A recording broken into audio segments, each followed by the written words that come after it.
Hoy, tanga! Anong ginawa mo sa damit ko? Nilagyan mo ng mancha? Kakabili ko lang yan eh.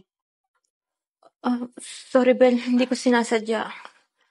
Alam kong tatanga-tanga ka, pero wag mo namang araw-arawin. Paglilinis at pagluluto na nga ng ginagawa mo dito sa bahay, hindi mo pa magawa ng tama? Huwag kang mag-alala. Bibili na lang ako ng bago. Bibilhan. Saan ka kukuha ng pambili, ha?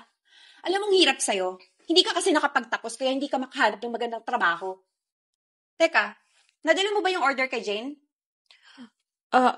Tapos na ako maglinis. Magbibihis na lang ako. Dadaling ko na. Diba sabi ko sa'yo urgent yun? Urgent? Dapat inuna mo yun. Alam mo, pag kinancel niya talaga yun, malilintikan ka sa akin. Anong nangyayari dito? Bakit sumisigaw ka na naman, Bel?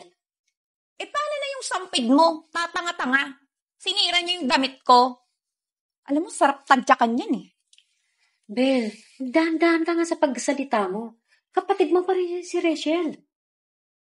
Hindi ko kapatid yan. Di ba anak ni tatay yan sa kirida niya? Tsaka bakit mo pa siya kinakampihan? Kaya umaabuso eh.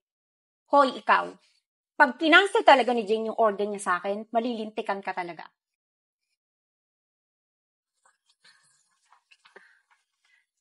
Rachel, anak, pagpasensyahan mo na yung kapatid mo, ha? Okay lang yun, Nay. Nay, nakapagluto na ako. Baka gusto mong kumain. Salamat, anak. Siya nga pala, bukas makalawa, darating yung kapatid mong si V. Siya munang gagamit ng kwarto mo, ha? Pwede bang doon ka muna sa kwarto ko? Magtabi muna tayo. Talaga, Nay? Uwi si V? Oo. Nakaka-excite naman. Sige, Nay. Linisin ko yung kwarto ko para sa kanya. Salamat, anak, ha? Sige, Nay. Maupo ka na dyan. Ipaghahain lang kita, ha?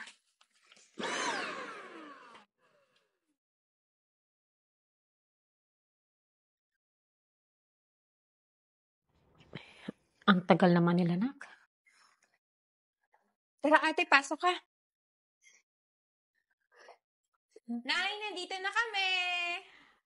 Nay! Miss mo na kayo! Kamusta Anak! ka na? Ang laki na ng pinagbago mo. Amoy abroad ka na talaga. Ayos, Nay! V, kamusta ka? Anong ginagawa mo? V, na-miss kita. Drama mo. Di bagay sa'yo, Buti pa, kunin mo na yung maleta ko dun sa labas para may silbi ka naman. Yari ka ngayon. Kukupad-kupad ka kasi. Tara na nga, maupo na muna tayo doon para makapagkwentuhan naman tayo. Halika na, Nay. Tara. Dami kong pasalubong sa'yo. Wow, excited ako dyan. O, Nay, excited na ba kayo sa pasalubong nyo? Oo naman. Siyempre, para kay Nanay. Branded ni Mami, Siyempre, sa mahal kong kapatid. Yung request mo, Ayan. Wow, thank you ate. Yung latest yan, Beb. Yung sa kapatid mo kay Rachel, nasaan? Kapatid, Nay. Rachel, ba't ko yung bibilhan ng pasalubong? Hindi naman yan lumalabas ng bahay, di ba? Dito lang din naman yan, so ba't ko pabibilhan yan?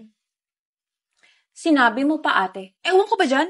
Wala nang trabaho eh. Umaasa lang sa padala mo. Aanga-anga kasi. Kapal ng mukha. Hoy, Rachel! Kapal kasi ng pagmumukha mo, no? Umalis ako dito, palamunin ka. Hanggang ngayon pa naman, pagbalik ko, palamunin ka pa rin? Consistent lang din, Grabe ka.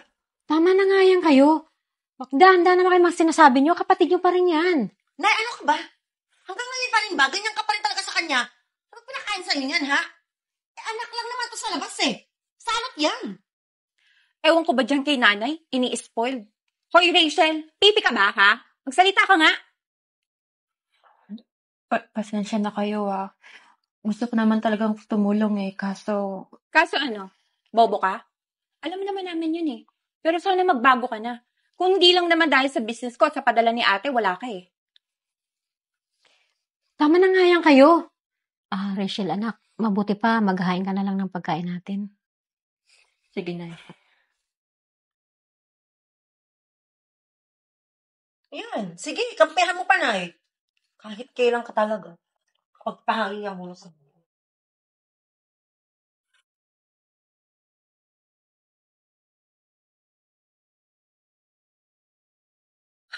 Grabe. wala pa rin pinagbago talaga dito sa bahay.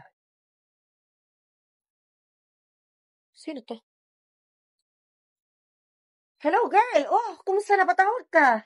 Lovey, nandito ka na pala sa Pinas. Oo, nandito na ako. Paano nalaman? Chismosa ka talaga yun, no? Yung pasalubong ko ha, sabay ko na lang kukunin pagkakuha ko ng utang ni Rachel. Wait. Ano sabi mo?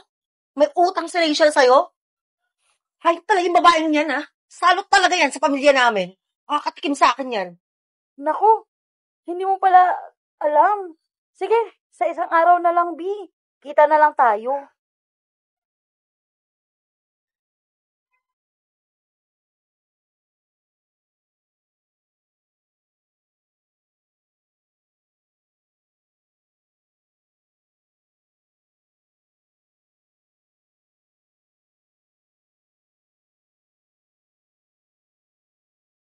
Ang kapal din talaga ng pagmumukha mong salot kayo, no?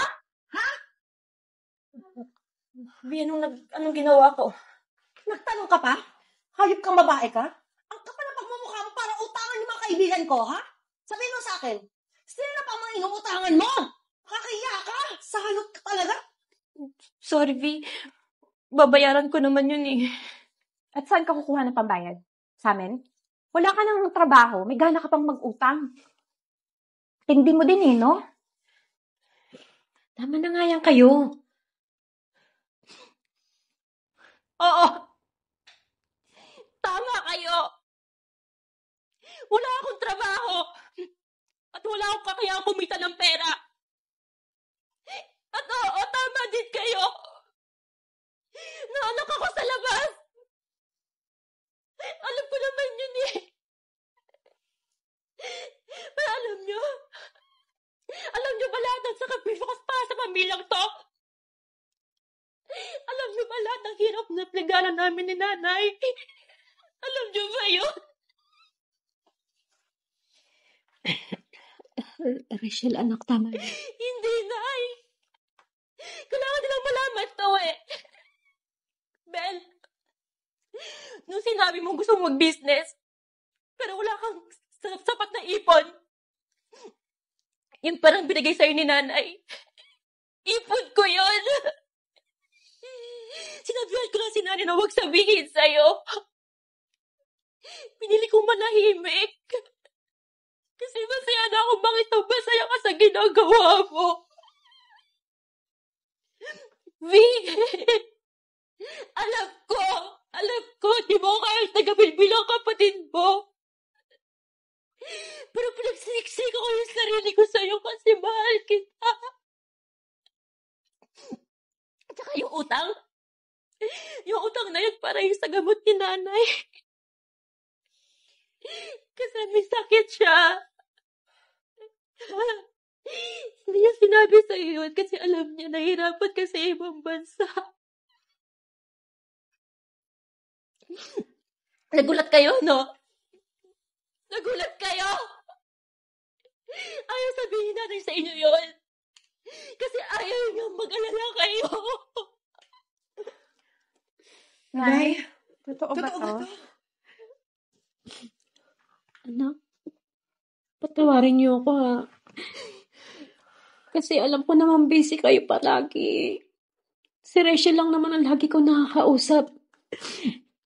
Gusto ko naman talagang sabihin sa inyo ang totoo. Kaya lang, wala na kayong panahon sa akin. Patawarin niyo ako mga anak ha. Lagi namin hihintay yung sagot mo sa mga tawag namin. Ikaw, Bel, lagi kang busy sa business mo. Pero kapag nakakausap ka namin, lagi kang galit o lagi mainit yung ulo mo. Nay, hindi ko alam yan. Akala ko okay lang kayo. Sorry po, Nay. Hindi ko alam eh. Kasi akala ko sa lahat ng mga pinapadala ko sa inyo. Bakit ka nagsasabi, Nay? Huwag kayo mag-sorry sa akin. Dapat sa kanya kayo mag-sorry. Kasi ang totoong nagsasakripisyo talaga dito sa pamilyang to. Hindi lang kayo. Si Rachel din. Alam niyo ba kung gaano siya naghirap at tiniis niya pagmamaltrato ninyo sa kanya? Kahit na hindi niyo siya pinapansin. Baliwala sa kanya yun. Kasi mahal na mahal niya kayo.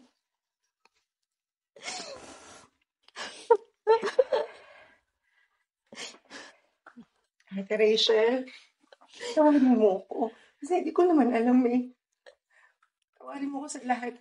Alam mo, hiyang-hiya ako sa'yo kasi binabaliwala kita, hindi man lang kita pinahalagaan. Pero ang dami mo palang sinakripisyo para sa pamilya. Patawarin mo ko.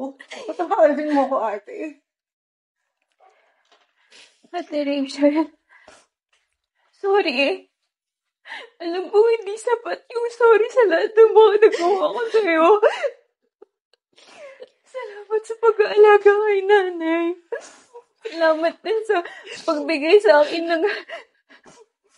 ng pera para sa business ko. Hindi ko alam yun.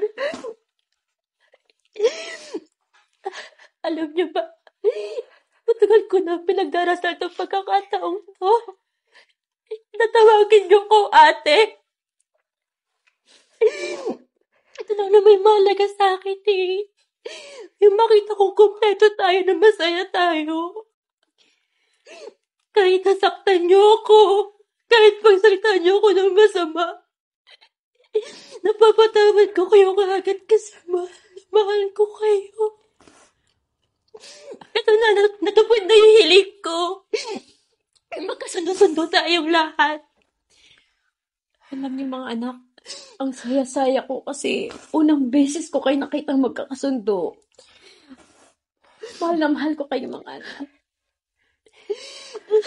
Mahal ka namin, Ate Rachel. Tawad, ate. Okay lang.